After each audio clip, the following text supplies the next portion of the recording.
In the quiet village of Umudike, surrounded by ancient trees and misty hills, a chilling legend lingered.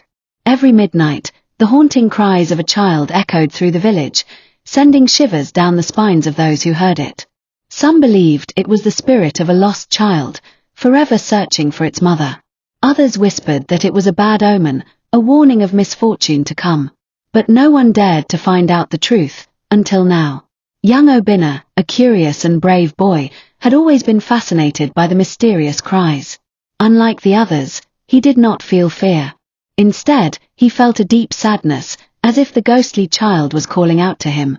One night, determined to uncover the truth, Obinna decided to follow the cries.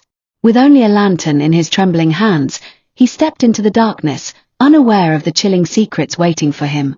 The cries grew louder as Obinna walked deeper into the dense forest.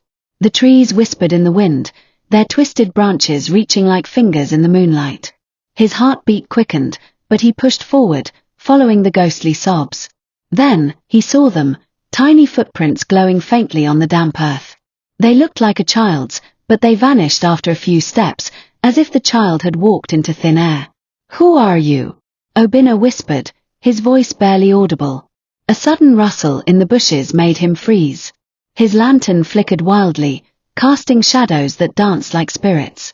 Then, a small figure emerged, a young girl in a tattered white dress, her dark eyes filled with sorrow.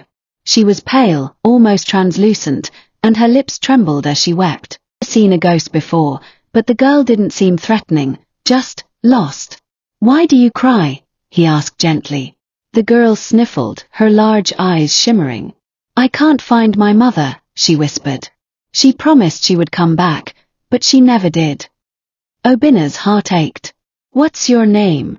The girl hesitated, as if struggling to remember.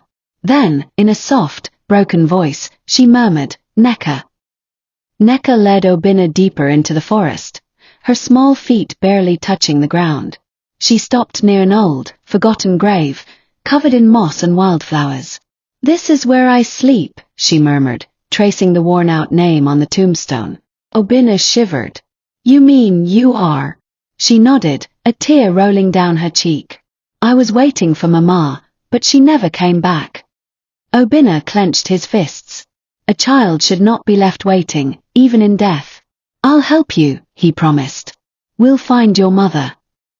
Obinna rushed back to the village, asking the elders if they knew of a child named Neka. The old village storyteller gasped. "Neka," he whispered.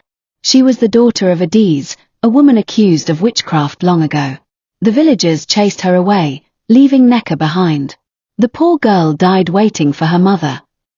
Obinna's stomach twisted. "How cruel. She just wants her mother," he said firmly. "We must find Adiz." After searching for hours, Obinna found Adiz, an old woman now, living alone on the outskirts of the village. When he told her about Neka, tears streamed down her face. "I never stopped looking for her," she sobbed. "But they wouldn't let me return."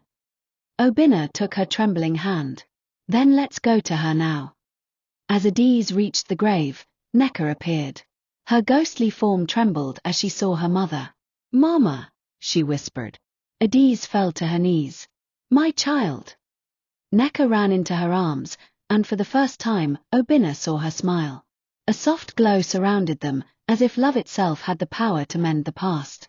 As dawn broke, Neka's form began to fade.